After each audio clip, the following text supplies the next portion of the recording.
Yo, bienvenue à la récré. Ben oui, c'est encore moi, Mao. Hein, toujours là. Toujours. Ça bouge pas. Toujours. Voilà, il y a du beau monde. Il y a des jeunes. Hein, faut faire attention à Il y a eux. des moins jeunes. Black 10, quel bail, mon gars? Les bails, les airs, John, on dit Mogo, pas Mogo, on dit Floco, pas Floco, et je suis à la recherche d'une artiste qui s'appelle Sandy Cossette. J'aimerais bien la retrouver parce qu'à un moment donné, j'ai kiffé son album à l'époque et surtout le morceau J'ai raté ma vie. Parce qu'à un moment donné, j'ai cru que j'avais raté ma vie. Et ça va, je me suis rattrapé avec le temps, tu vois. Ouais. Barbérich. Moi, je suis bien. C'est la période d'école roulée. Ouais. Parce que le froid est revenu. Ah, de ouf. Moi, j'aime bien, moi, cette période-là, col roulé, manteau, Ah, béret. bon, ouais. J'aime bien. Ouais, on aime beaucoup la dégaine aujourd'hui, on aime beaucoup. Le gars, le 15 août, il est avec un béret quand même, mais il fait voir que c'est la période.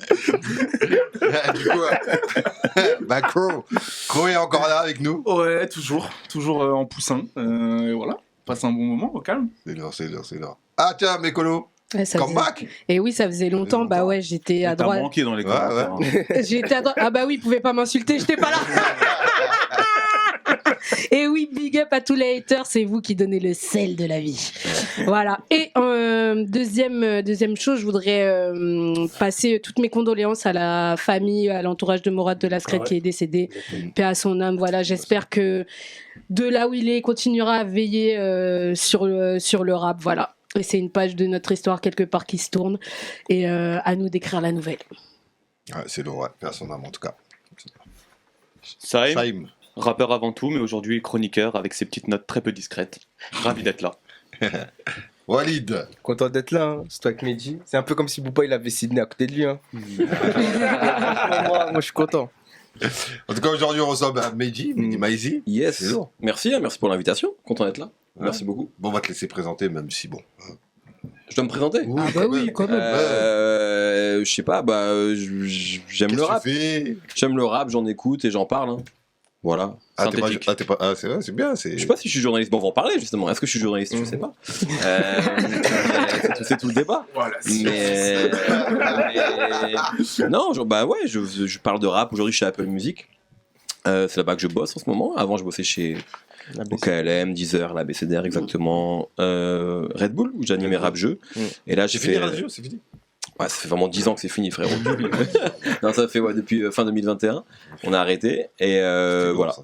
Enfin, moi en tout cas, j'ai arrêté. Après, ça avait continué un petit peu. Ouais, Et là, ils ont arrêté là. Ah, parce que t'as arrêté. Non, ils ont continué un peu après. Mais, Parce que t'as arrêté. mais moi, j'ai arrêté. Tu veux pas le dire, mais tu fais couler des navires. Mais oui. Oui. Et voilà. Calme, Red Bull. C'est toi qui l'as dit, pas moi. Non, Mais voilà. mais bon, c'est normal. En tout cas, le thème du jour, le journaliste rap est-il devenu un influenceur? Mhm. Faut Alors- savoir, c'est le deuxième volet. Hein. On a déjà fait un premier Ouais, volet. j'avais regardé, d'ailleurs. Oui, on s'en souvient. Tu avais tweeté d'ailleurs, mais ça, on va en discuter après. Discutons-en. Alors, bah, c'est moi qui ai su les plates comme Bah, d'hab. quand même, Allez, je suis tu revenu. nous as manqué. Bon, déjà, influenceur en 2023, c'est un terme un peu péjoratif. Hein. On pense plutôt à l'agence de com de Magali Berda que à nous, en fait. Bah, c'est la vérité. On est là, on est arrivé, ça fait 5 minutes, il y a Déjà Magali des Berda name sur la table, frère. Non, mais c'est pour le terme influenceur, tu vois. Donc, est-ce que les journalistes plutôt ont de l'influence aujourd'hui? Oui, je pense que oui. Après, ça va dépendre sur. Il y a toujours en fait des niveaux d'influence. C'est vrai que par exemple un journaliste installé comme Mehdi, il peut faire du bien à la carrière d'un jeune rappeur en disant ouais j'écoute ça, j'aime bien, hop je vous balance ça. Clairement oui ça peut faire du bien. Après je pense pas que s'il met par exemple j'ai pas aimé le dernier tube de Gazo, je ne pense pas que ça va changer ses streams. Ah ouais, tu penses? C'est sûr. Ouais. Ça, non, je te Vraiment, dis. Gazo a plus d'influence que moi. En tout cas, il est pas impacté. Je pense qu'à un certain niveau, t'es pas impacté par ce que disent les médias. Tu vois. Je pense que même demain, même prenons un média même plus, je sais pas, Bouscapé, qui est genre le média numéro 1. Demain, ils font une vidéo, ils disent que, je sais pas, Gazo, Tiakola ou Nino, c'est pas bien. Je pense que ça va pas du tout impacter les chiffres de ces artistes-là. Je suis même sûr que ça peut les impacter. Dans l'immédiat, non. Mais Ah oui. on extrapole de ouf. Ouais, extrapolons. On dit que tous les médias, d'un coup, se mettent à dire Gazo, on n'aime pas. Tu vois. Est-ce que pour la nouvelle génération de gens qui vont arriver, qui sont jeunes, qui n'écoutent pas encore du rap et qui arrivent, Rapproche-toi de ton micro, ouais, pardon, dans 5 ans, Les jeunes Ouais. qui ont commencé et qui connaissaient pas Gazo et qui l'ont connu à travers ça, tu vois, vont dire ah non, Gazo c'est un truc d'ancien, c'est devenu nul et tout. Tu vois. J'en sais rien, c'est dur aussi de se prononcer parce qu'en vrai, ça c'est un autre sujet, mais les médias disent pas trop quand ils aiment pas. Ouais. Donc c'est un autre sujet, hein, et c'est même pas une critique, mais c'est juste une réalité. Donc c'est un peu compliqué à imaginer, mais je pense pas. En fait, de toute façon, on n'est même pas dans ce système-là en réalité. Tu vois, où les médias vraiment vont tous se mettre d'accord pour dire qu'un artiste est pas bon. Tu vois, donc, mais en tout cas, j'ai l'impression que moi, le succès des artistes aujourd'hui, enfin, passer à un certain niveau, je pense que t'as plus vraiment besoin des médias. Et je pense que c'est valable pour les gros rappeurs, mais aussi les grosses pop stars. Tu vois, je pense que demain, regarde, prenons un exemple.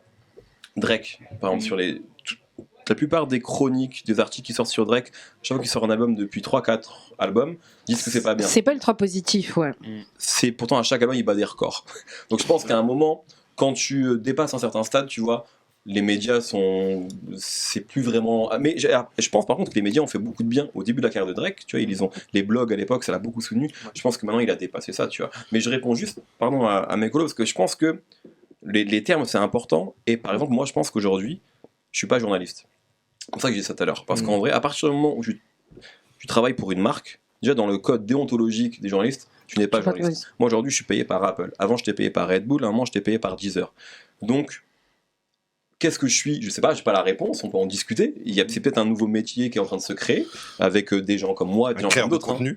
Ouais, voilà un peu, tu vois. Et en même temps, je suis pas vraiment youtubeur, donc mais tu vois mais est-ce que je suis journaliste à partir du moment où ce serait mentir que dire que je suis complètement indépendant quand t'es payé par une multinationale. Ouais, bien sûr. Tu vois. Mais ça faut le dire. Et toi, t'as l'honnêteté de le dire. Bah, en même temps, c'est écrit, je veux dire, c'est si je te dis que je suis indépendant alors que je suis payé par Apple, c'est ridicule. On en connaît qui mentent, hein. Mais j'ai pas le sentiment d'être affecté dans mon travail, moi, parce que je reçois qui je veux, etc. Par contre, est-ce que c'est l'espace le plus libre au monde ? Pour ce que je fais, oui, mais si demain je veux, je sais pas moi, avoir un sujet de débat de société, etc., c'est pas l'endroit pour le faire. Ouais. Donc, c'est faux, tu vois, de dire déjà, est-ce que je suis un influenceur ? Je pense pas non plus. Mais t'as de l'influence. C'est pour ça que je dis influenceur et influence, c'est pas la même chose. Journaliste, qui est journaliste aujourd'hui ? Tu vois, pour moi, un journaliste, c'est quelqu'un qui, enfin, c'est pas ce que je fais. Tu vois, mon travail peut s'apparenter à ce que fait un journaliste. Tu peux te définir pour que ce soit un peu plus clair. Je pense déjà qu'il y a différents journalistes, tu vois. Il y a des journalistes qui vont juste aller sur le terrain et rapporter de l'information, tu vois. Il y a des journalistes qui vont être journalistes plutôt d'opinion, donc ils vont faire de la chronique, c'est-à-dire qu'ils vont donner leur avis. Des éditorialistes, comme on dit, Exactement. Mais je pense que ce qui est important, en tout cas, c'est d'être profondément indépendant. C'est de ne pas dépendre d'une marque, de ne pas dépendre ou d'un mouvement politique, etc. Pour moi, c'est ça être un journaliste, tu vois. C'est un moment où tu décris de manière objective quelque chose. Donc en réalité, il n'y en a pas. Ouais, parce qu'après, on peut faire le... Qu'on soit dans la musique ou qu'on soit dans la politique, par exemple. Oui, Mediapart, ils sont profondément indépendants, en tout cas dans leur modèle. Tu vois, après, je les connais pas eux, mais dans leur modèle, ils le sont. Oui, parce qu'économiquement, déjà, ils dépendent pas de sub, ils dépendent pas de machin. Je pense que tu peux l'être quand tu es financé par des choses qui n'ont rien à voir avec ce dont tu parles. Ce qui n'existe pas dans la musique. Ce qui n'existe pas dans la musique, ou très très peu. Mais par exemple, ce qui peut exister dans le foot, ou tu vois, et encore, mais tu vois, ou dans d'autres, par exemple dans le cinéma, t'as rarement dans les magazines de cinéma des pubs faites pour des films, tu sais, ça va être genre des pubs pour des cigarettes ou pour des voitures, etc.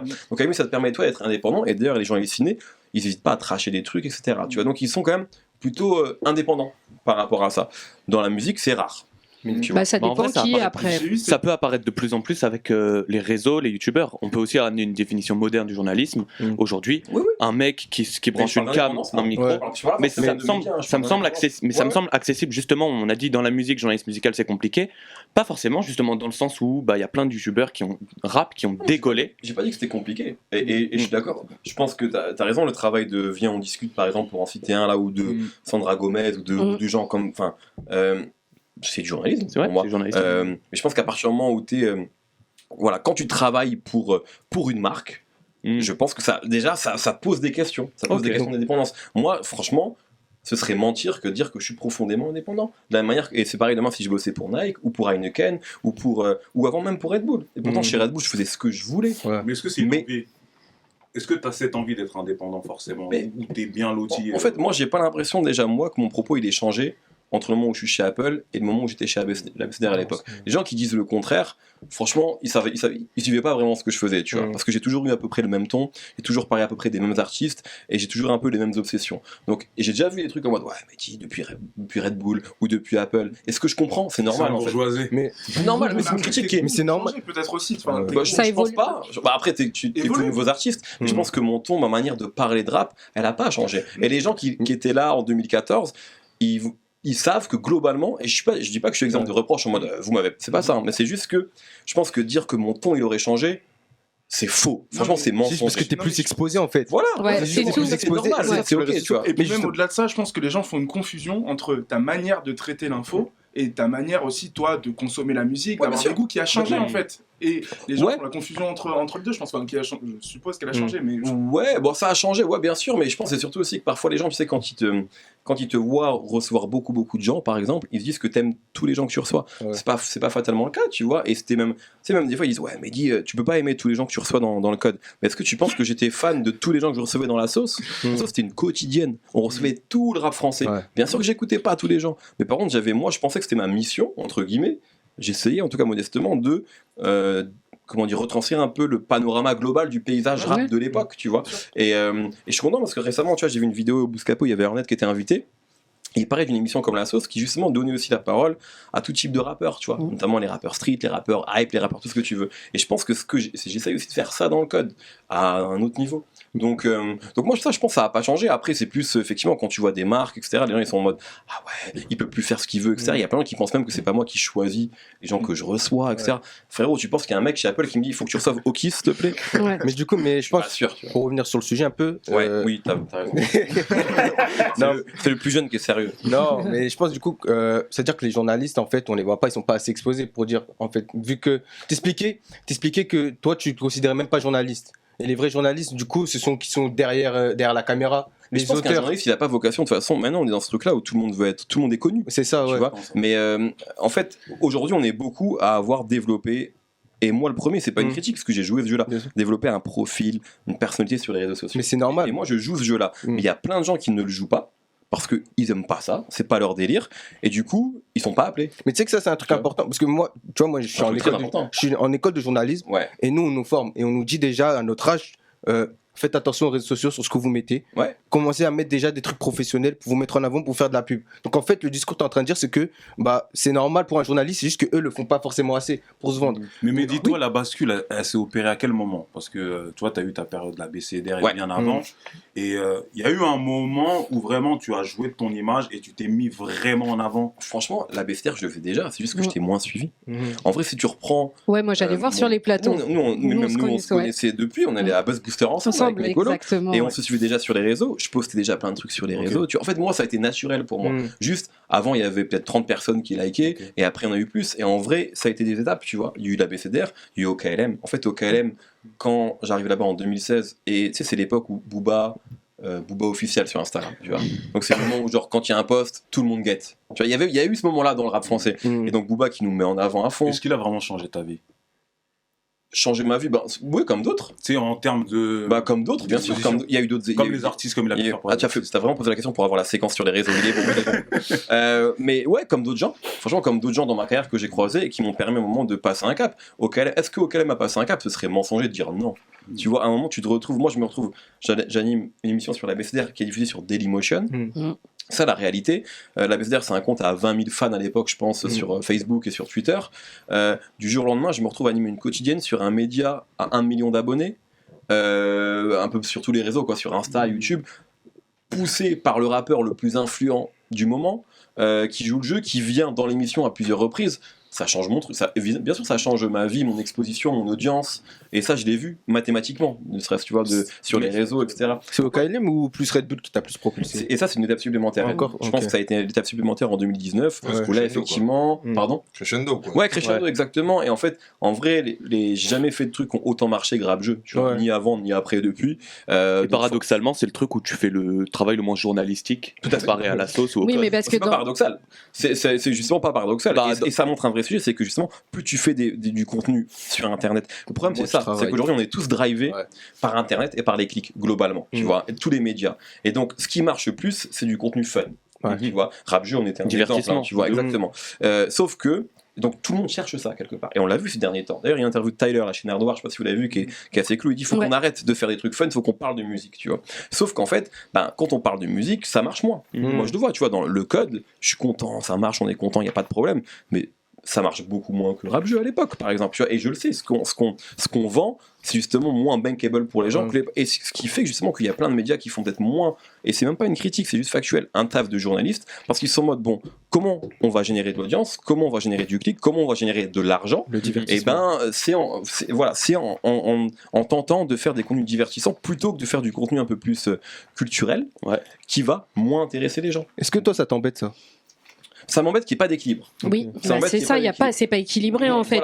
Parce que moi, je vais pas me plaindre des contenus divertissants parce que j'en ai fait. L'un pourrait driver l'autre. Mais moi, j'adorais regarder Rap Jeu, tu vois, par exemple, parce que c'est ta petite bouffée d'air dans la semaine où tu vas rigoler, tu vas te rendre compte qu'il y en a qui sont pas forcément calés en rap, tu vois. Donc, mais d'ailleurs, c'est bien parce que tu avais un côté divertissement et derrière, t'apprenais des choses. Ouais, t'apprenais quand même des choses. Franchement, moi, Rap Jeu, j'ai appris beaucoup de choses. Et nous, notre génération, par exemple, il y a un rappeur que tu disais beaucoup, Danny Dan. Notre génération maintenant connaît Danny Dan. Sans connaître les sages poètes. Et ça, c'est de l'influence. Même si on peut se demander si t'es journaliste ou pas, ça c'est. Non, bien sûr. Ça, je le nie pas. Mais moi, j'ai une autre question. Du coup, est-ce que t'es. Bon, parce qu'on parle d'influence rap pour les rappeurs ou quoi, mais est-ce que t'es pas un influenceur aussi d'émissions ? C'est-à-dire ? Ça veut dire, tu vois, tu t'es au KLM, t'es sur KLM, bon, ça marche très bien et tout, t'arrêtes. Au KLM, ça marche plus. Ouais. Va au bout de ta réflexion. Tu fais Red Bull, tout ça, t'arrêtes, ça marche plus. Tu fais le code aujourd'hui qui te remplace. Toi, peut-être. Oh, poteau, frère, je suis trop gang, moi. Non, tu vois. Ouais, mais bon, après ça, pour moi, c'est presque un autre sujet, tu vois. C'est plus comment. Je sais pas moi, comment on remplace quelqu'un, tu vois, dans une émission. Moi, je pense franchement, c'est même pas pour faire de la fausse modestie, je pense qu'on aurait pu me remplacer dans la sauce, je pense qu'on aurait pu me remplacer dans Rap Jeu, et on l'a fait, je pense. On l'a fait, de toute façon, on l'a fait. Ouais, à Rap Jeu, ça a été fait, je pense que si ça a pas marché, c'est pas de la faute de Thomas, je pense que c'est d'autres... Non, c'est parce que toi, t'as une ton personnage, moi je trouve que ton personnage, il est fort. Ouais, est-ce que t'es pas devenu un peu plus fort que le programme, en fait ? T'avais une proximité avec les sorties. Non, après, en fait, je pense que, tu vois, alors c'est gentil, vous êtes très gentil avec moi. Non, moi, c'est pas gentiment que je dis ça, mais je pose la question. Non, mais non. Moi j'adore ton bonnet en tout cas, ça me fait beaucoup de peine. Mais tu vois, je pense que si j'avais repris, par exemple, si j'avais pris Dans la Gova, imagine demain je reprends Dans la Gova de Colombien, je pense que ça marche pas pareil. Ouais, c'est une énergie. Non, c'est une autre énergie. Effectivement, je pense que c'est compliqué de passer après quelqu'un. Et même historiquement, on l'a vu dans d'autres programmes, même télévisés. Tu vois, par exemple, le Grand Journal. Le Grand Journal. Ça, c'est un bon contre-exemple. Je pense que ça marche mieux, en tout cas autant qu'avec Julien Lepers, mais genre le Grand Journal, c'était Deniso. Ils ont essayé. Tu vois, un moment avec des gens talentueux, Mike Nabiraben, etc. Des gens moi que j'aime, je kiffe, tu vois, mais ça ne marchait pas parce qu'à un moment le programme était associé à un visage, etc. Ouais, voilà. Ça a peut-être été le cas, effectivement. Et puis après, c'est aussi un ton. Moi, je pense que quand j'anime une émission, je prends de la place, tu vois. Ce qui peut être relou aussi. Tu veux dire que tu aspires l'oxygène de la pièce ? Non, dans ce sens-là. C'est pas ce que je veux dire, mais je pense que tu vois, dans la sauce, par exemple, je parlais beaucoup. Je menais les interviews et tout, tu vois. Comme là, ouais. Non. Mais tu vois, ça peut aussi, du coup, quand tu pars, ça peut créer un moment, un truc, c'est plus la même émission. Ça veut pas dire qu'elle est moins bien, c'est juste c'est plus la même, tu vois. Et du coup, ça peut créer un moment, un truc de frustration. Mais dis, au même titre que, je l'ai vu dans un commentaire, je fais style que c'est de moi, mais c'est pas de moi. Ouais. Mais au même titre que des rappeurs sont devenus des youtubeurs, je rajouterais Instagrammeurs, Snapchatteurs, et TikTokers, etc. Il y a de l'argent sur TikTok, je comprends. Ouais, ça va bien. Exactement. Des youtubeurs aujourd'hui sont devenus des rappeurs. Ouais. Et j'ai l'impression que des journalistes aujourd'hui sont devenus influenceurs et des influenceurs sont devenus des journalistes. À l'image de Sam Zira. Tu vois, qui à la base était un espèce d'influenceur que aujourd'hui est devenu journaliste. Ouais, mais lui, il est dans la télé-réalité, c'est encore... Je comprends le... Et en vérité, t'es un influenceur. Parce que quelque part, ta parole a du poids, a de l'impact. Et tout à l'heure, on parlait des ventes de certains albums, mais comme l'a dit Cro tout à l'heure, peut-être pas sur le coup, et moi, même, j'ai des doutes. Je me dis même que ta parole, elle a du poids. C'est-à-dire que Ouais, mais encore une fois, moi je pense sur un jeune artiste, oui, mais sur un gros, comme on disait tout à l'heure. Aussi, ce qu'on appelle, c'est comme on a essayé de définir journaliste, c'est quoi un influenceur ? Pour moi, un influenceur, c'est aussi quelqu'un qui va faire. C'est pas forcément quelqu'un qui a de l'influence, parce que dans ce cas-là, Macron, une personne publique est influenceur. Une personne publique peut avoir de l'influence. Suivi. Oui, non, mais être suivi. Oui, mais être influenceur, pour moi, c'est pour ça que ça dépend de quoi on parle. C'est aussi techniquement, c'est quelqu'un qui est payé, qui fait des placements de produits, ce que je ne fais pas. Après, on pourrait dire, c'est ce que tu fais avec Apple. Oui, sauf que moi, c'est mon employeur en l'occurrence. Si on doit faire le parallèle, c'est peut-être ce que tu fais avec l'artiste étant le produit. Oui, mais dans ce cas-là, c'est quelque chose qu'on peut dire à tous les journalistes intervieweurs. Très exactement. C'est pour ça que pour moi, le terme influenceur. Pour moi, un influenceur, c'est quand même ça. C'est quelqu'un qui fait du placement de produits. Ça peut être bien, tu vois. Raska, par exemple, qui est un gros youtubeur rap aujourd'hui. Pour moi, c'est le meilleur exemple aujourd'hui de créateur de contenu / influenceur qui l'assume. Il a plusieurs partenaires commerciaux. Il fait des placements de produits chaque semaine. Il fait des émissions qui sont sponsorisées. Il fait aussi du contenu knowledge. Tu vois, où il fait du documentaire. Pour moi, aujourd'hui, c'est pas antinomique. Tout à fait. Mais ça n'en fait pas un journaliste pour autant. Ça n'en fait pas un journaliste pour autant. Et il se définit pas comme journaliste d'ailleurs. Mais c'est un créateur de contenu / influenceur, tu vois. Et aujourd'hui, je pense que c'est peut-être le plus gros sur le rap. Je pense aujourd'hui, j'ai l'impression. En tout cas, je pense en tout cas. Et ça, c'est un bon exemple, tu vois. Quand j'utilise l'appellation influenceur, c'est vraiment dans le sens propre du terme. C'est-à-dire influencer des gens, influencer des esprits. Mais ça, c'est pas devenu. La question, c'est devenu. Un journaliste a toujours été un influenceur. Bah oui. Il y a 60 ans, tu prends, je sais pas, un journal rock and folk, un journal qui parle de rock et de folk, qui existe encore, mais à un moment c'était huge, c'était énorme. Les gens t'achètent le magazine, tu lis les critiques des journaux de la semaine, et ensuite tu te dis quel album je vais acheter. Mais t'as raison. Pareil pour les magazines rap aussi. Le cœur du travail, bien sûr. Je pense même que tu as raison, et les gens avaient même plus d'influence avant. C'est possible. Et quand on en parle avec Olivier Cachin, il te dit, mais avant, sur Radical. Radical, Rap Mag, moi je disais Radical, tu vois. Mais quand il décidait chaque mois de mettre un artiste en couverture, c'était un choix important. Ouais, parce qu'il influence la carrière de l'artiste. Le carrière, les gens qui vont suivre. Aujourd'hui, je décide de faire un tweet, j'en fais 4 par jour, bon, un peu moins maintenant, mais tu vois ce que je veux dire. Non, mais tu vois, dans l'absolu, ou un média comme Raplume, par exemple, qui est un média qui est fort sur Twitter. Et je sais que on en parlait tout à l'heure. Mais non, mais c'est un média. Oui. Moi, c'est un média, je connais bien le fondateur. Bref, on lui prête beaucoup d'influence, et je pense qu'il en a. Mais est-ce qu'il a autant d'influence? Pour le coup, c'est un média qui va énormément tweeter, tu vois. Est-ce qu'ils ont plus d'influence qu'à l'époque Cachin et son équipe quand ils disent voilà, ce mois-ci c'est Nesbill en couverture, pardon, excuse-moi, je suis désolé, c'est Nesbill en couverture, que eux qui vont faire un tweet le lundi à midi, 1 à 18, enfin. Ouais, mais t'as vu, après on n'est pas dans la piscine, notre piscine elle s'est agrandie, tu vois, parce qu'avant t'avais 3 magazines, 3-4 magazines. Aujourd'hui, il y en a beaucoup, c'est pas dire qu'ils ont tous de l'influence. Je pense que chaque média a un spectre quand même plus large d'action, parce que Olivier Cachin, il avait certains moyens de mettre en avant des artistes. Aujourd'hui, Raplume, il y a les tweets, mais ils font des mixtapes, ils ont énormément de contenu. Vrai, avec les réseaux sociaux, il y a quand même une amplitude de faire ça et ça. T'as une marge de manœuvre énorme quand t'es Alvaro de Raplume. Pour moi, il y a différents facteurs. Il y a aussi le fait que maintenant, comme on le disait tout à l'heure, et moi je viens de Rap Punchline, je suis vraiment on a été parmi les pionniers de ça. À tort peut-être. J'ai pas mouton. On peut plus critiquer les artistes à part les quelques cas que tu as cités parce que on est dépendant d'eux financièrement, ou en tout cas des maisons de disques avec qui ils travaillent, etc., etc. Donc à un moment donné, notre parole, on sait qu'on va pas descendre un artiste. Donc, elle perd un peu de sa valeur versus, à l'époque, les magazines ou autres, où ça arrivait qu'un artiste se fasse défoncer. C'était rare. Ouais, c'était rare. Pas trop idéalisé non plus. C'était rare. Ouais. Même les mecs qui étaient à l'époque, ils te disent, il y avait quand même des artistes, enfin, franchement, l'environnement, il me semble quand même plus pisse aujourd'hui. Et puis, c'était pas les mecs les plus gauleries, quoi. Ouais. Tu vois, c'était pas non plus, il y a un peu ce truc-là, genre, avant les mecs, c'est pas, il y en avait. Il n'y en avait pas beaucoup. Comme aujourd'hui, il y en a, ils sont rares. Ici, vous dites des trucs. Yérim, il dit des trucs. Et ben à l'époque, il n'y avait pas beaucoup plus de gens que ça. En vrai, si on est honnête, tu vois. Donc ici, je peux entendre une mécolo qui va dire un truc ici ou sur les réseaux, un Yérim qui va dire un truc ici sur les réseaux ou en soirée. Big up à Yérim d'ailleurs, on l'adore. Non, mais par contre, ce qu'il dit en soirée, il le dit en face. Oui. Pour le coup, ça, on peut pas lui retirer ça. Mais voilà, mais ce que je veux dire, c'est que ça a toujours été un peu rare, tu vois. Je pense qu'il faut pas trop fantasmer un truc avant où les gens étaient... Même, tu vois, les gens de l'époque, les Cachins, les Thomas Blondeau, ils te disent que c'était aussi compliqué à filmer. Mais j'ai même l'impression que c'était moins même... Parce qu'aujourd'hui, étant donné la multiplicité quand même, j'ai même l'impression qu'aujourd'hui, bon gré mal gré, on pourrait plus se permettre de dire des choses. Après, c'est comment dans ton média, en gros, entre guillemets, c'est ce que tu veux, ça dépend de ton modèle économique. Clairement, si t'es pas dépendant... Et ta santé mentale. Ouais, moi, ouais. Ça joue, tu vois. Ouais, non, mais c'est sûr, si t'as pas une santé mentale solide, c'est mort. T'es prêt à subir ça, enfin, à mener ce combat. Ouais. Mais tu devrais, normalement, on devrait le faire. Bah, parce moi, que ça va, hein. Je m'en fous que les gens ils m'insultent maintenant. J'ai l'habitude. J'ai une question à te poser. Certains t'ont reproché de tout aimer et de ne pas avoir d'avis. Ouais. Le comprends-tu? Comment l'expliques-tu? Je le comprends. Je le comprends, parce qu'en fait, je pense qu'en vrai, il y a différentes, il y a un peu deux couches, tu vois, dans le public. Il y a des gens qui vont vraiment me suivre, tu vois, depuis longtemps, ou même pas forcément depuis longtemps, mais me suivre, on va dire, un peu plus régulièrement, et qui savent que j'aime pas tout, qui savent ce que j'aime, qui savent pourquoi je reçois les gens, tu vois, pourquoi je reçois certains, pourquoi j'en reçois d'autres. Moi, j'ai toujours considéré qu'il y avait des histoires qui valaient le coup d'être racontées, même quand moi, la musique me parlait pas forcément. Ouais.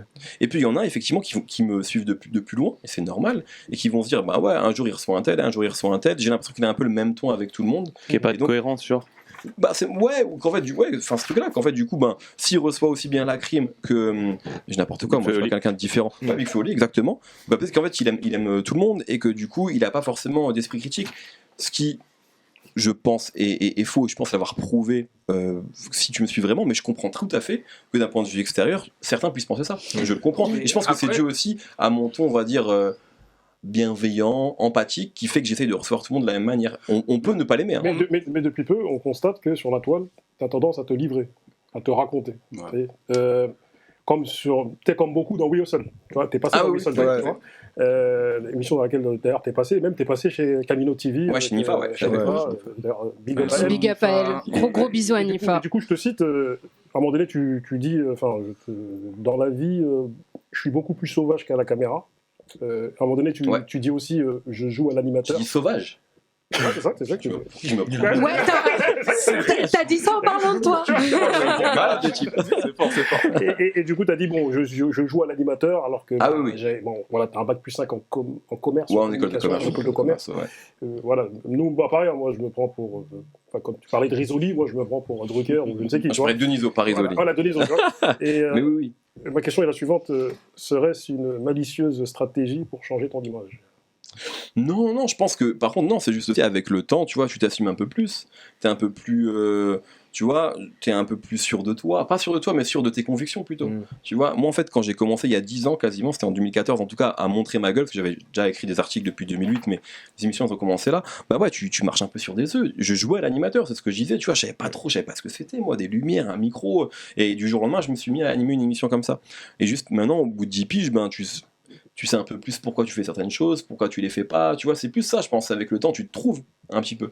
Mais oui, évidemment que quand les caméras s'allument, t'es pas complètement le même, tu vois, il y a un filtre, tu vois, pour moi, c'est comme un peu comme quand tu passes un entretien, tu vois, t'essayes de donner un peu la meilleure, t'es concentré, moi quand je fais une interview, je suis concentré pendant 1 heure, donc il y a un peu ce truc-là où c'est moi, mais c'est pas moi dans ma plus grande sincérité. Tu vois. Non, oui, c'est toi dans ton travail en fait. Tout simplement. Alors, deux choses. Au-delà de la sincérité, il y a déjà le fait que quand la caméra s'allume, tu parles plus à une seule personne. Tu parles à un public. Est-ce que c'est la même chose quand tu parles à une personne ou quand tu parles à une autre personne? Au-delà même des questions de sincérité.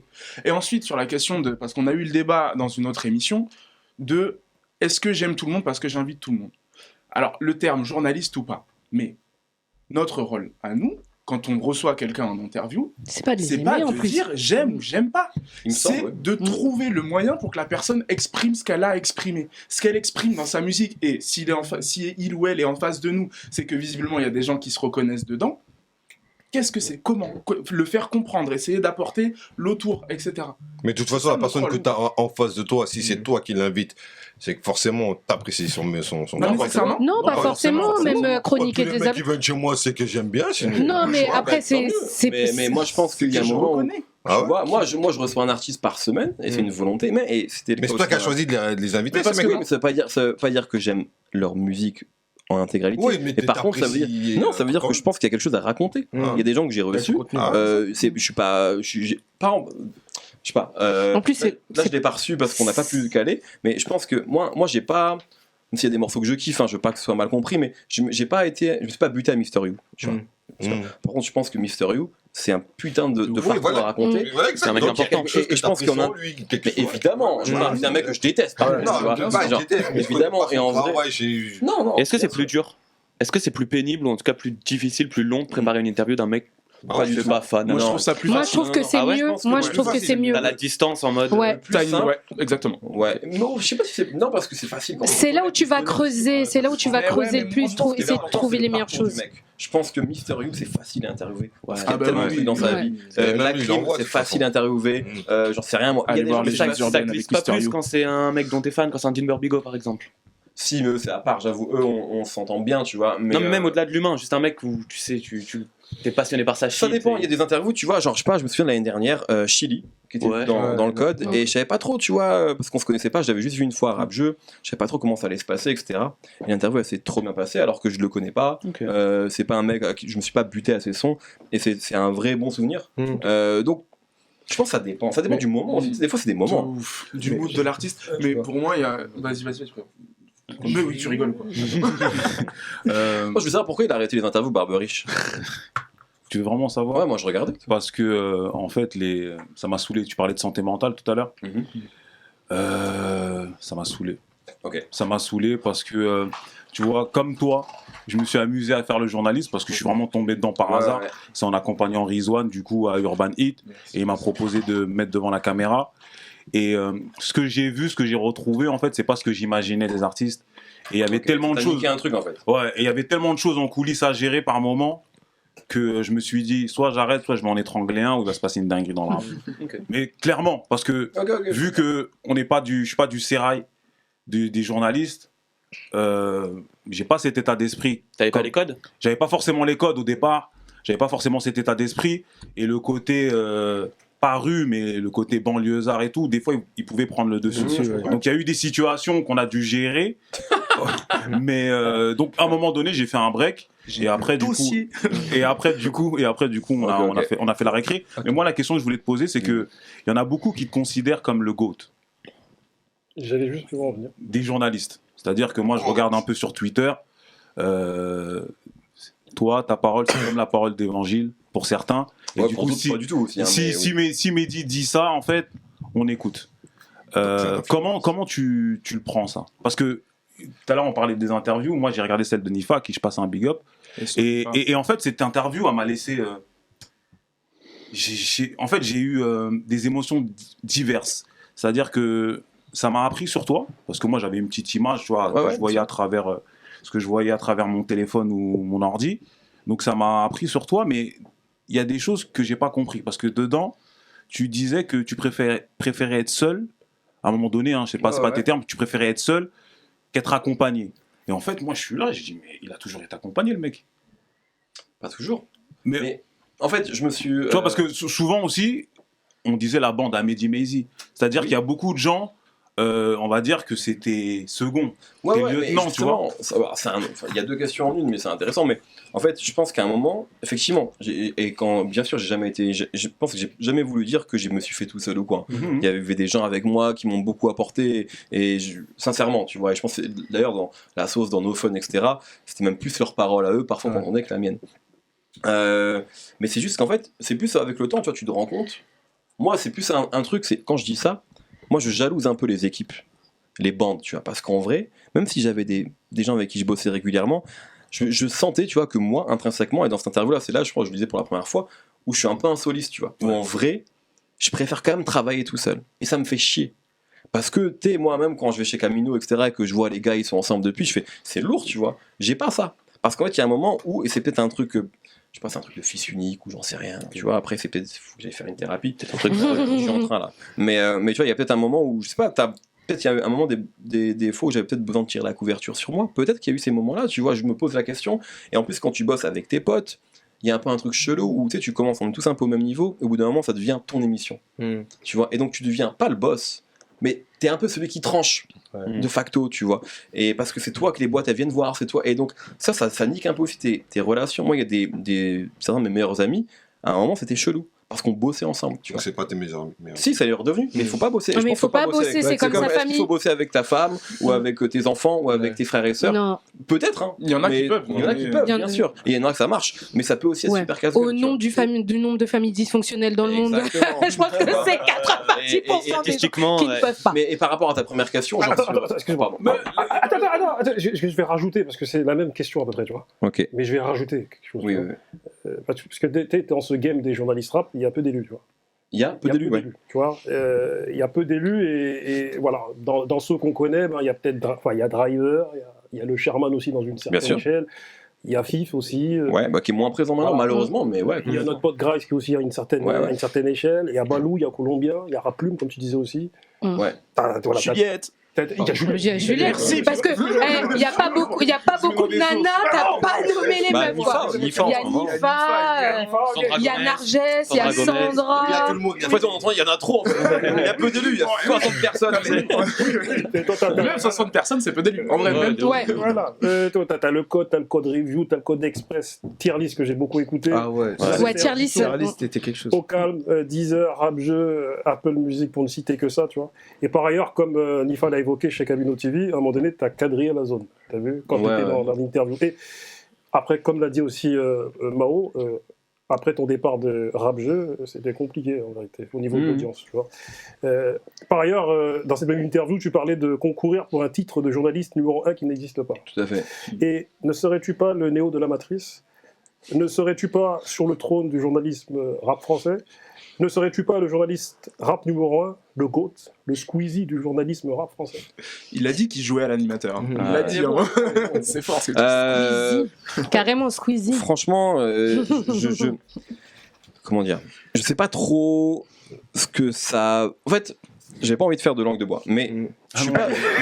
Non, donc je vais éviter d'en faire. Mais je pense sincèrement que ça veut rien dire de dire déjà le meilleur ou quoi, parce que ça, tu vois, ça c'est un débat qui veut rien dire, tu vois. Genre en fait. Faire des tier lists pour savoir ça. Ouais, non, mais puis même, tu vois, genre, enfin, sinon on regarde les chiffres. Effectivement, si demain je fais plus de vues que vous, je suis meilleur que vous, mais demain vous en allez en faire, enfin un autre va en faire. Enfin, tu vois, ça fausse un peu le truc. Donc, et je pense qu'en vrai, même si on parle de ça, il y a des mecs. Bah, tu vois, Balou, il est plus suivi que moi. Je pense que c'est. Non, t'es plus suivi que lui. Sur Instagram, je pense pas. Ah ouais, ouais, mais lui, il a une photo avec Cardi B. Il a gagné du coup. Ouais, voilà, c'est ça. Il a gagné. Mais enfin bref, tu vois, et je sais même pas si Nico il a plus ou moins de followers que moi Colombien, mais bon, enfin, mais tu vois ce que je veux dire, c'est que même si on parle de chiffres, je suis pas convaincu d'être, tu vois, celui qui a le plus de gens qui le suivent.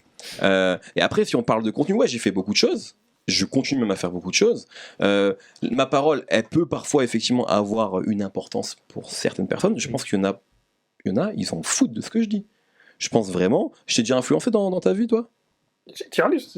Ouais, Tier list. Ouais, mais c'était des vieux albums. Non, mais ce que je veux dire, c'est qu'il faut pas. Ah oui. Il y a des gens. Mais dis, au-delà des chiffres. Moi, ce que je vois, pardon, je réponds juste à la question. Ce que je vois, par contre, c'est que là, ça, c'est une réalité. Je vois plein de plus jeunes qui vont avoir entre 15 et 20 piges, et je vois en fait que là, eux, parfois, ils ont un peu envie d'être, genre, d'avoir un peu un parcours similaire au mien, où ils me posent des questions, où ils ont été influencés par mon parcours, ils ont un peu envie de tu sais, je pense, pour certains, il y en a un peu, vas-y, je vais jouer au Mehdi Maizi, tu vois, comme moi, j'ai pu jouer à certaines personnes. Ça, je le vois.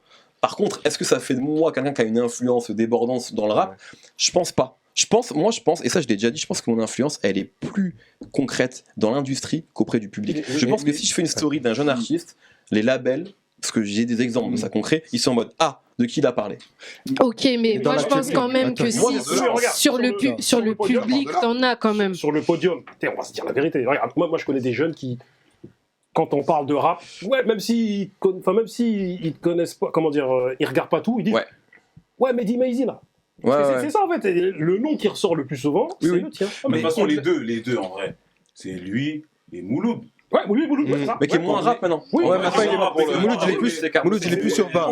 Mouloud, c'est une autre génération. Oui, non, mais si on doit, par exemple, là, si on va voir des gens, d'accord, comme pour un micro-trottoir. Un micro-trottoir, mais pour désigner le ballon d'or, ils vont voir tous les entraîneurs. On demande.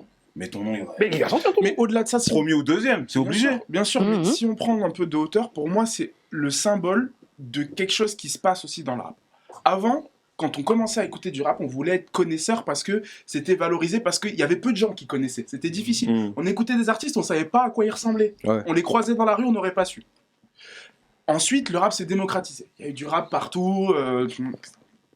Et maintenant, la jeune génération dont tu parlais, j'ai le sentiment qu'ils sont revenus à ce truc-là un peu de « je veux être un connaisseur du rap, je veux être un digger ». Quand tu vois la place que prend l'underground, relou le terme, on le sujet, tu vois, mais dans le mainstream, en fait, ça n'a plus aucun sens de dire ça, mais en tout cas, dans ce qui est écouté, je pense qu'il y a aussi cette réalité-là, qu'on a une jeune génération qui veut se renseigner, qui veut diguer, qui veut connaître. Et Mehdi, qui vient de l'ABCDR, il représente en fait le parfait curseur entre ce côté grand public, mainstream, qui est capable de faire du fun, du divertissement, et en même temps quelqu'un qui vient de cette culture et qui la connaît bien et qui l'a digué lui-même. Donc je pense que c'est ça qui fait qu'aujourd'hui, Mehdi, il a cette aura-là, parce que, et c'est peut-être auprès de ce public-là qu'il a le plus d'influence aussi, vraiment, parce qu'il représente ça. Mais il n'a pas cette aura pour rien, parce que t'es fort. Je te le dis, en termes de connaissances, de la manière dont tu expliques les choses. En tout cas, c'est ça aussi, parce que tu vois, je sais pas si je suis fort, mais en tout cas, il y a en tout cas, je pense que, tu vois, c'est ça qui a pu marquer des gens, c'est qu'il y a eu quand même pas mal de programmes qui sont restés dans la tête des gens. C'est pas uniquement grâce à moi, mais la sauce, c'est pas que grâce à moi, tu vois. Mais je pense que tu vois, la sauce, on m'en parle encore beaucoup.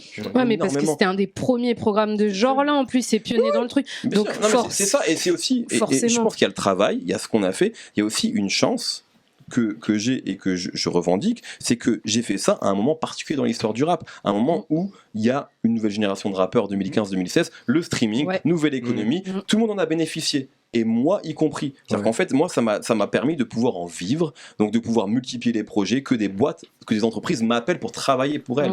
Donc c'est, ou avec elles. Donc c'est aussi ça. C'est-à-dire qu'en fait, si j'avais fait la même chose en 2007, on parlerait pas comme ça de GOAT, je sais pas quoi, etc., d'influence. Ça, non, parce que j'aurais sûrement... Après, il y en avait à l'époque, mais je veux dire, j'aurais sûrement pas réussi en tout cas à développer les choses comme j'ai pu le faire. Donc j'ai aussi eu la chance d'arriver dans un moment, tu vois, du rap où, tu vois... Ouais, mais c'est pas de la chance, en fait. La chance, on la provoque, c'est le travail mais est-ce qu'on peut parler de profil Mehdi Maizy? Ouais, franchement, ouais. C'est pour ça, en fait. C'est parce que, pour moi, il y a un profil Mehdi Maizy. C'est-à-dire que ça revient à ce que tu disais. Tu vois, ce connaisseur, ce digger et tout. Pas que... Parce que moi, pour moi, et je l'ai dit moi dans une émission, et c'était pas à charge, ou c'était pas... Il n'y avait pas d'animosité, mais pour moi, dans le rap, aujourd'hui... Et ça revient un peu à la période dont tu parlais tout à l'heure, là, le début des années 2010. Il y a le profil Mehdi Maizy, d'accord? Donc celui qui connaît tout, que j'avais dit profil de Assas. Franchement, t'aurais dû dire Sorbonne, parce que Assas, c'est dur, c'est une faille de facho quand même, c'est super dur. Sorbonne, on dira profil. C'est un public rap, malheureusement. Oui, non mais oui, j'en ai parlé dans une émission. Bah oui, mais vous savez tous. À côté de ça, surtout pas avec moi, non. Mais pas journaliste, mais de personnes qui chroniquent le rap un peu plus street. Et aujourd'hui, pas antinomique. Non, pas du tout. Mais pour moi, c'est vraiment, je vois deux pans totalement différents. Okay. Et du coup, est-ce que toi, tu le ressens, ça? Oui, je le ressens, et je pense que c'est un problème. Parce que je pense que, par exemple, aujourd'hui, même dans beaucoup de médias rap de jeunes qui arrivent, il y a beaucoup de gens qui sont, on va dire, dans le profil, je ne vais pas dire profil Mehdi Maizy, le profil Assas, on va dire. Ouais, là, on peut dire Assas plutôt que Sorbonne. Oui. Par exemple, tu vois, je parlais ça avec Nico Colombien. J'ai Nico Colombien, par exemple, on est assez proches, et on s'adore, on n'a pas eu tous les mêmes goûts. Lui, il va écouter plutôt ce qu'on va appeler du rap street, etc. Et je trouve que dans les figures exposées aujourd'hui, c'est un des seuls. Sinon, on est tous en train de dire ouais, Laylo, moi le premier, ouais, Ateyaba, ouais, Nekfeu, etc. Et en fait, je pense qu'aujourd'hui, les gens qui ont le plus souvent la parole dans les médias, donc peut-être les plus influents, j'en sais rien, mettent beaucoup en avant les rappeurs qu'ils adorent. C'est normal, leur coup de cœur, tu vois. Et que du coup, il y a tout un pan du rap qui est moins mis en avant. Tu vois, je me souviens qu'il y a une année, je crois que c'est 2020 ou 2021, Nico Colombien, il disait ouais, moi l'album que j'ai préféré, c'est celui de Uzi. Personne dans les médias rap mainstream ne va tenir ce discours-là. Ouais, mais parce qu'ils sont classistes. Oui, non, ou juste parce que aussi juste être dégoût. Non, mais parce qu'il y a un côté. Oui, mais la plupart de ces gens-là. D'où ils viennent les gens qui ont ces goûts-là, tu vois. Mais ils ont le droit, déjà. Alors, ça me dit pas, mais on a le droit de. On peut venir de n'importe où et d'écouter du rap. C'est pas le problème, c'est que je dis pas que c'est le problème d'où ils viennent, c'est juste que aussi on n'est pas exempt de nos biais cognitifs. Absolument. Et moi, ce que je regrette, c'est qu'en fait, il n'y ait pas plus de second profil, tu vois, pour prendre le terme de Barberiche, qui soit plus présent et qui effectivement, voilà. Et moi, je pense qu'effectivement, moi j'ai mes goûts. Moi, j'adore Hamza et Kekra, tu vois. Donnez-moi du boulot. On va parler de tout ça. Mais dans l'actualité, là, il y a eu un journaliste qui a eu reçu des attaques, tu vois, par rapport au reportage de Bouscapé sur la fouine. Avec Thomas. Ouais. Et justement, ce que je voulais savoir, c'est que est-ce qu'un avis rap peut éteindre ta carrière? comme toi, tu peux influencer un artiste. C'est-à-dire un avis rap que moi j'aurais par exemple. Ouais, par exemple, là Thomas, il a reçu des menaces de mort, il a reçu plein de choses parce que. Menaces de mort et tout. Ouais. Par qui? La fouine. Par la fouine, sur les réseaux sociaux, sur plein de choses, sur un documentaire. C'est une bonne question. Je pense que ça va pas éteindre sa carrière. J'espère en tout cas qu'il veut que lui, ça va pas. Mais toi, moi je te parle toi. Est-ce que toi, ça peut te. Ouais, est-ce que ça peut t'affaiblir, t'éteindre? Je pense que. Je pense que c'est pas la vie qui peut t'éteindre. Je pense que c'est potentiellement les conséquences que ton avis peut avoir. Est-ce que toi ça t'affecte mentalement? Est-ce que tu as encore envie d'être là-dedans? Tu vois, est-ce que tu as encore envie? Parce que si on parle de menaces de mort, etc. Moi, j'ai subi rapidement en 2021 quand j'ai été attaqué par Booba une vague de. Et encore, ça allait. Hein, j'ai eu beaucoup de chance, j'étais beaucoup soutenu, mais on pourrait dire de harcèlement, etc. Bon, ça m'a pas. À aucun moment, je me suis dit, je vais arrêter de le faire. Après, c'est toi, comment tu le vis, etc. Tu vois, mais c'était pas un avis rap. Mais toi, c'est dans une situation particulière, ça partait pas d'un avis rap de toi en plus, donc ça avait rien. Comparé avec ce que Thomas a pu vivre là, un avis rap, j'en sais rien. Moi, franchement, je pense pas parce que j'ai eu des avis rap qui ont été jugés comme catastrophiques. Des gens. Il y a plein de gens qui m'ont dit ouais, mais toujours présent. Ouais, mais ça va pas. Comment il peut dire ci, comment il peut dire ça? C'est mes avis, tu vois. Ça m'est arrivé plein de fois. Je suis habitué maintenant à ce que des gens insultent ma daronne parce qu'ils sont pas d'accord avec un avis rap. Genre, c'est la vie, tu vois, sur les réseaux sociaux. Ça fait partie de mon quotidien. Ouais, mais là, c'est la fouine qui insulte la daronne du mec ou de Bouscapé. Là, c'est. Ouais, mais franchement, je pense pas que ça va éteindre Thomas, tu vois. Surtout qu'en plus, vous avez regardé la vidéo? Le problème de cette vidéo, c'est le titre. C'est le titre de Bouscapé qui est, pour moi, aussi, trop racoleur. La vidéo. Thomas commence, je crois que la première fois, c'est on va parler d'un artiste qui est légendaire. Ouais, le début, il est assez bien, tu vois. Et il parle, et en fait, il décrit sa carrière. Moi, franchement, dans la vidéo que j'ai vue, je vois rien de problématique. Le seul truc que j'aurais mal pris, effectivement, si j'étais l'artiste, c'est le titre. C'est le titre en mode, en fait, c'est quoi? Genre, je suis fini alors que effectivement je remplis des salles, etc. Je trouve que ça manque peut-être un peu de nuance sur la présentation, que je trouve un peu racoleuse. Mais la vidéo, il y a un vrai travail dedans. Après, ce que tu dis, en plus, c'est une vérité de notre métier. Tu le sais aussi bien que moi. Combien de fois on s'est fait appeler, insulté par des artistes en direct? Les artistes qui nous ont insultés, on est parti les chercher. Non, mais on est parti régler des tu vois, parkings la nuit, c'est malheureux, mais c'est une réalité de cette industrie aussi. Mais ça n'existe pas que dans le rap. C'est vrai. Faut quand même, tu vois, c'est vrai que nous on a un peu ce truc à les rappeurs ils viennent, mais moi j'ai déjà parlé avec des journalistes dans le cinéma, etc. qui sont insultés par des acteurs ou par des mannequins. Bien sûr, en politique. C'est des vraies menaces. C'est juste en fait les gens globalement prennent mal les critiques, tu vois. En 2020, nous avons fait le premier volet de ce film. Oui. Bien que tu as d'ailleurs tweeté à l'époque. Une dégaine de professeur. On dirait qu'il te convoque. Il remonte ses lunettes. Non, c'est sérieux. Pardon. Lien que nous avons d'ailleurs, que tu as d'ailleurs tweeté à l'époque, que tu as d'ailleurs commenté de manière quelque peu sarcastique. Je ne te cache pas que lorsque Barbeux m'a envoyé le tweet, en souriant, on s'est dit touché. Dans ton commentaire, tu faisais part de ton. Non, parce que sur une vignette, j'étais à côté d'Hanouna, non, c'est pas ça? Si, les frères, vous avez abusé. De quoi? Je l'avais pas ce gate. Je l'avais pas. Non, on va expliquer. Dans ton commentaire, tu faisais part de ton incompréhension concernant le fait que des journalistes débattent sur des journalistes, au lieu de débattre autour du rap. À notre tour aujourd'hui, sarcastiquement, en fait, parce que dans cette émission, nous parlions de journalistes rap, que nous estimons être des journalistes rap influenceurs, et de ta supposée influence sur le public rap, notamment en termes d'intérêt sur certains albums, tu vois. Chose dont on a parlé précédemment.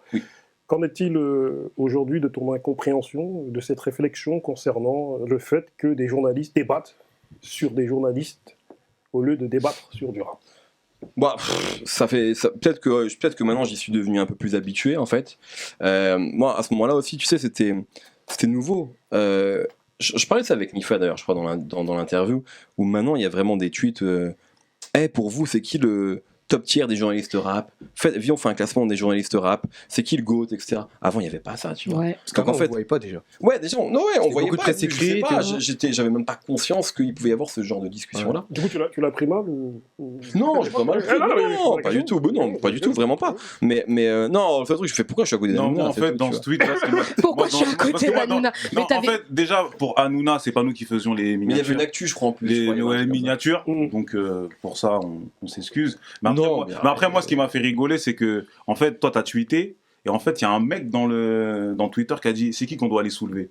Et ça m'a fait rigoler. Et en fait, avec Booba, j'ai dû. Par contre, je me souviens qu'il y a un mec qui avait dit un truc qui était plutôt contre moi et c'était pertinent. Il m'a dit, mais frère, tu dis ça alors que tu donnes t'es le journaliste qui donne le plus d'interviews à droite à gauche. Et c'est vrai en fait, tu vois. Donc en fait, c'est un peu bizarre de tuer ça quand moi-même, j'accepte de donner des interviews sur mon parcours, etc. et que je réponds à beaucoup de sollicitations. Donc c'était plus.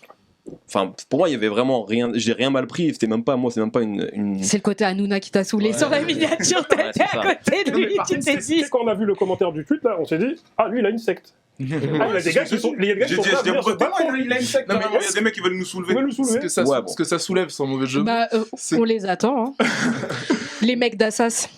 Non, j'ai pas que des mecs d'Assas, j'ai des mecs de la Sorbonne aussi. Ah, bah je te dis, moi, nous, on est plus Sorbonne ici, t'as vu. Ah, ça, c'est fort quand même. Non, mais ouais, ce que ça soulève, c'est que maintenant, il y a une méta. Tu vois ce que je veux dire? C'est-à-dire qu'il y a le rap, il y a ce qui gravite autour du rap, et les avis sur ce qui gravite autour du rap.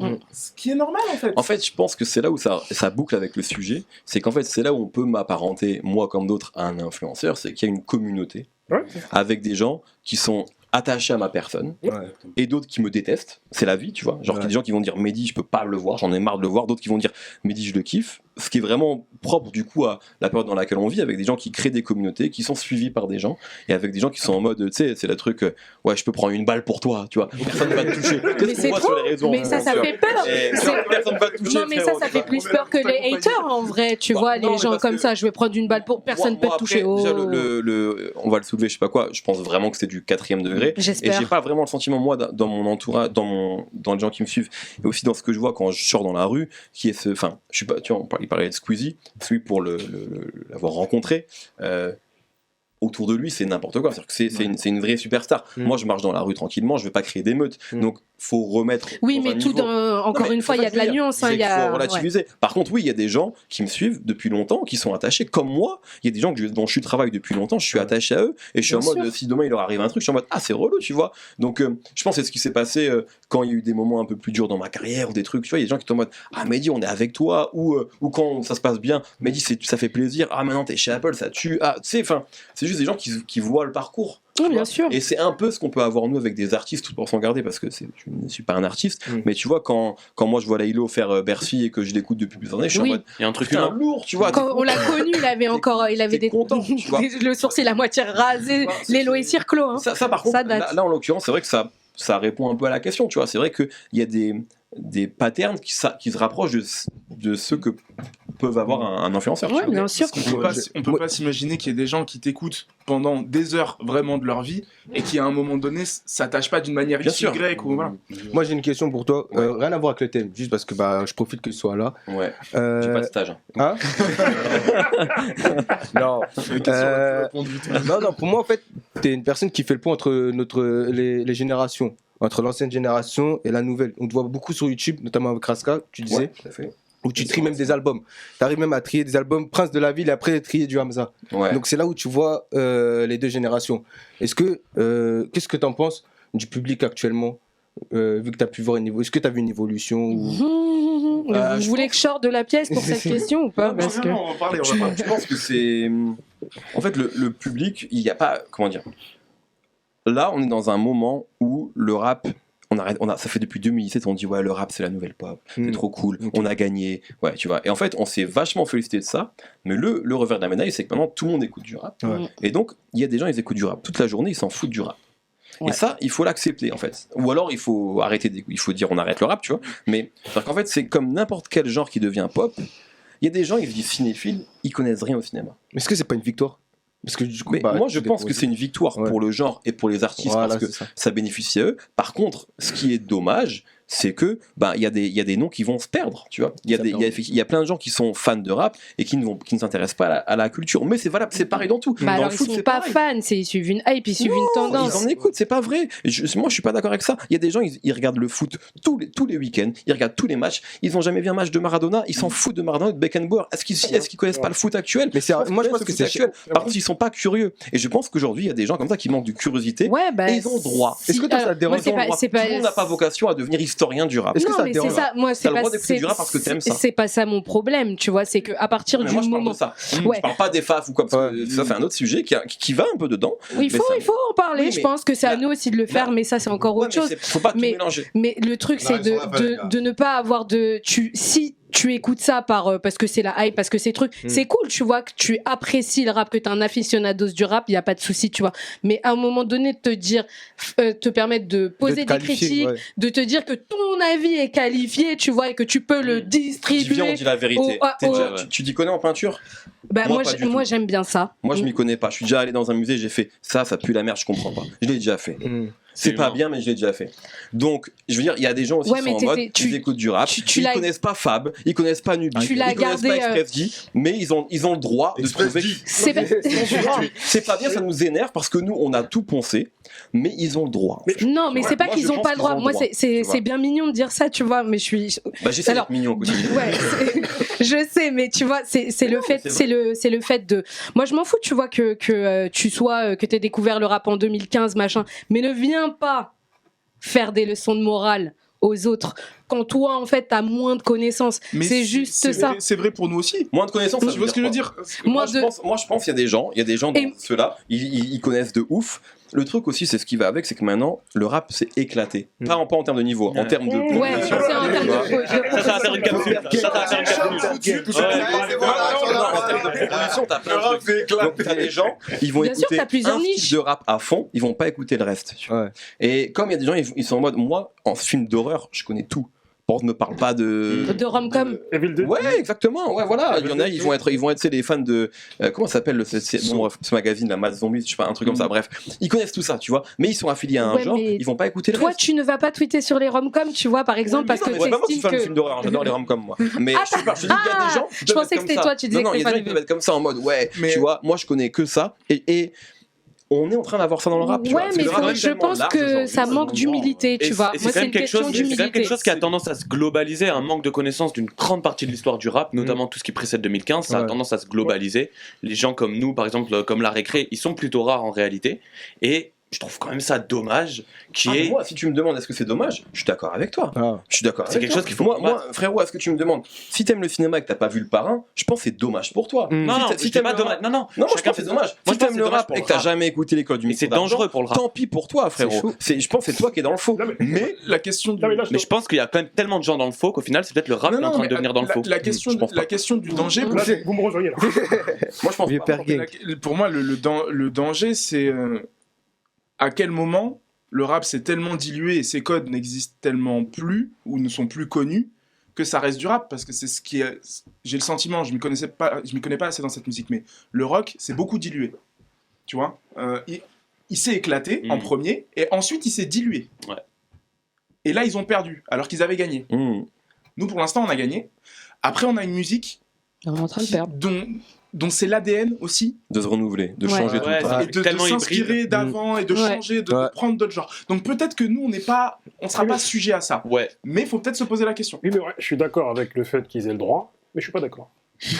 Non, c'est un nouille. Voilà, nouille. Moi, je suis de. D'accord, parce que c'est comme tu dis, dans le cinéma, c'est dommage que t'aies pas vu. C'est dommage. Le Parrain. C'est dommage qu'en termes. Mais c'est pas interdit en fait. C'est dommage qu'en termes de films afro-américains, t'aies pas vu Menace to Society. Tout à fait. Même si pour moi, elle a bousillé les quartiers en France. Mais même dans ce cas, tu vois, imaginons t'es fan de films afro-américains. Est-ce que t'as vu aussi les films de la Blaxploitation? Est-ce que tu connais Melvin Van Peebles? Enfin, tu vois, c'est dans ce cas-là en fait, on peut tous être soumis à un examen en mode, ok, t'as vu Boys in the Hood? Non, mais c'est pas ça. C'est que il y a plein de classiques. Est-ce que tu veux ça? C'est pas ça, mais c'est d'avoir de l'humilité. C'est par rapport à ça, d'avoir de l'humilité. C'est de un moment donné dire quand il y a des trucs, par exemple, déjà, et c'est un truc qu'on a beaucoup de mal à faire en France en général, mais parce que peut-être que déjà dans ce pays, on se prend pour des philosophes H24. Ça aussi, c'est peut-être un peu culturel.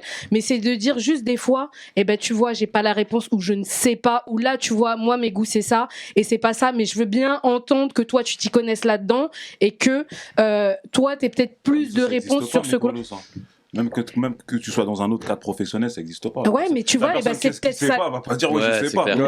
Écoute, moi je sais pas, quand je sais pas, je le dis, je ne sais pas. Mais dans n'importe quel domaine. Et même dans mon taf, c'est peut-être ça, c'est peut-être de ça qu'on manque, et c'est peut-être déjà d'humilité qu'on manque déjà par rapport à ça. Moi, je suis 100% d'accord avec toi. Est-ce qu'à un moment aussi, on n'a pas créé ça, les connaisseurs du rap ou machin, ou les anciens, parce qu'il y a une période, moi, je suis arrivé dans une période où les anciens, ils étaient en train de nous dire que tout ce qu'on écoutait, c'était de la merde, parce que ça correspondait pas à ce qu'ils avaient fait. Bah forcément, derrière, quand t'es plus jeune, t'arrives et tu te dis, tout ce que vous avez fait, c'est de la merde parce que vous l'avez fait et nous, maintenant, tout le monde nous écoute. Et en fait, et là, on a perdu. Il y a Aïcha qui est très contente de ce que tu dis. Très contente.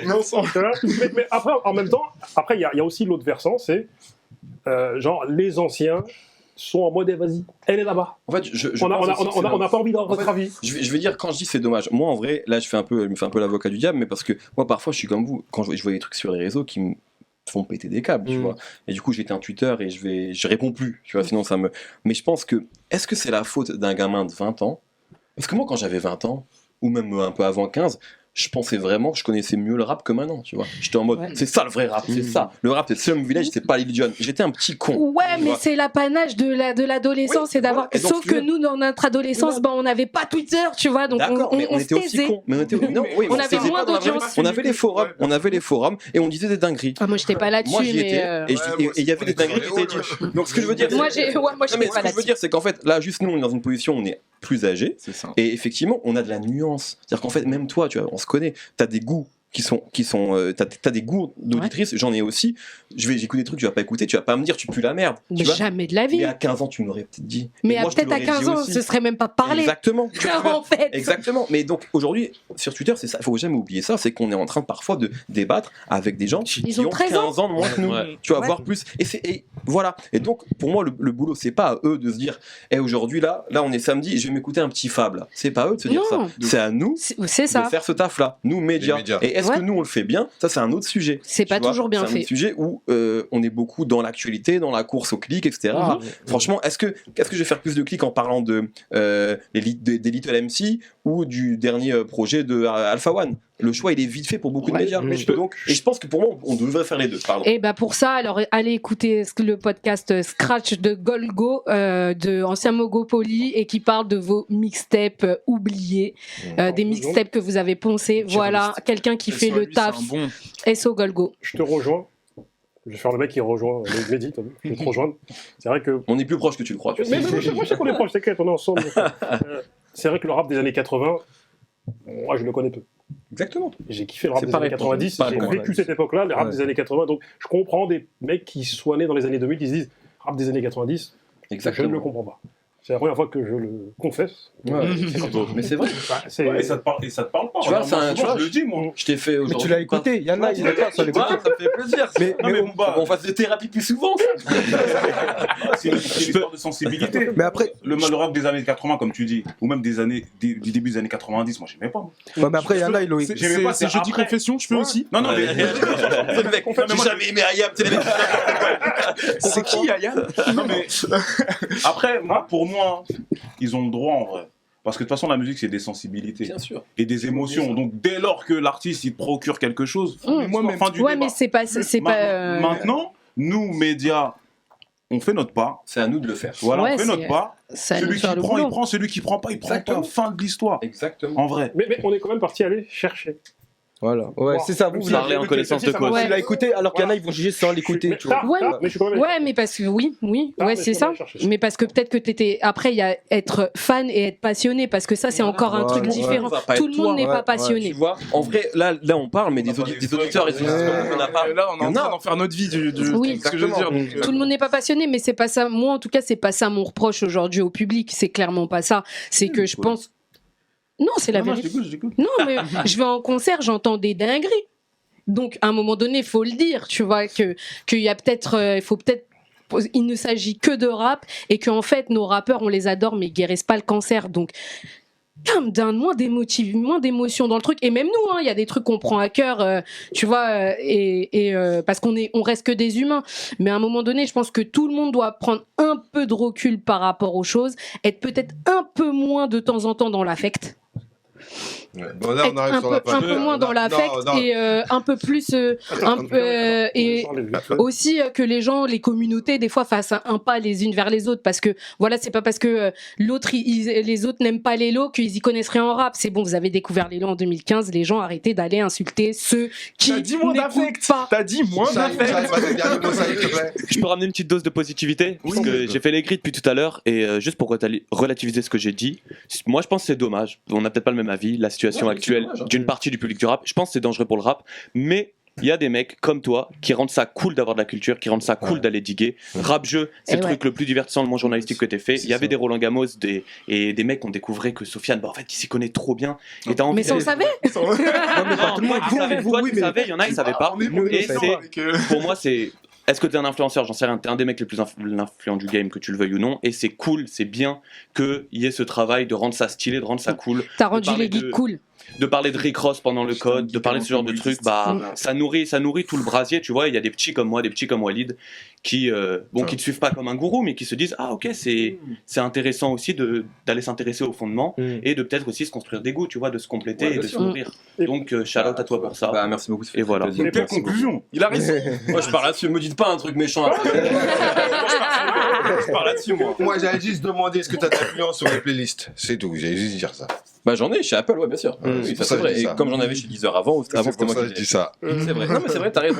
Non mais ça c'est vrai, on en a parlé. C'est un volet qui est pas visible, mais pour le coup qui fait partie de ma life. Et oui, là je peux playlister des morceaux et parfois effectivement ça a beaucoup plus d'influence. À mon avis, qu'un tuto d'une story. Oui, on l'a vu. Ah oui. Est-ce qu'on en parle? Non, j'ai des choses à dire. Sur la fin. T'as vu, j'ai dit plein de trucs gentils. Si t'as envie de mettre ça dans ta playlist, je m'en serais voulu. Donne-moi un t-shirt. C'est comme ça, moi je suis facilement corrompable. Corruptible. Monsieur Mehdi Maizi, quand on s'est vu au Flamme, tu m'as appelé boss. Je t'ai dit, comment ça? C'est pas moi le boss, c'est toi le boss. J'étais bourré aussi. Faut pas le dire, on l'était tous. Le rhum était trop bon. Et du coup, lorsque j'ai écouté le featuring avec Driver, où Driver était interviewé, avec Cachin, là j'ai dit, je crois que c'est lui le nouveau Cachin. Tu vois. Et du coup, pour nous, t'es une légende. On a trouvé le nouveau Zidane, ça y est. Et je pense qu'on peut l'applaudir, ça t'es une légende, mon frère. Tu dis ça à tout le monde, mais ça me fait plaisir. Parce qu'ici, on ne reçoit que des légendes. Parce qu'on ne reçoit que des légendes ici. Et du coup, au même titre que tu aimes Danny Dan, ton amour de Danny Dan, moi j'aime Time Bomb. Tu vois. Et du coup, t'as vu, moi je pense, pour finir vraiment rapidement, c'est qu'en 96-97, je vais faire le mec de tier list là, tu vois. Les meilleurs rappeurs français étaient Roca, Danny Dan, Hill des X-Men, Booba et j'en oublie peut-être un. Lino, exactement. Moi je pense qu'à cette époque-là, pardon, on ouvre notre émission.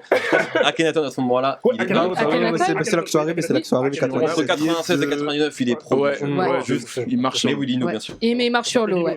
Bien, Donc voilà, en tout cas, t'es une légende et j'ai saigné ce tier list. Je te dis, je le saignais dans ma voiture. J'étais comme ça, je me en train de dire des trucs que je pensais mais que j'arvais pas à formuler. Ça va reprendre? C'est pas prévu pour le moment, franchement. Je vais pas mentir, peut-être un jour. C'est le seul d'arrêt journaliste ici. Mais en fait, parce que j'avais fait le tour. Pas parce que Apple ils ont plus de genre. Non, c'est pas bon. Il y avait qui déjà dans tier list déjà dans... Il y avait Sandra Gomez, Yerim, Nifa, non, et Yerim Sarr. Il n'y avait pas Raphaël.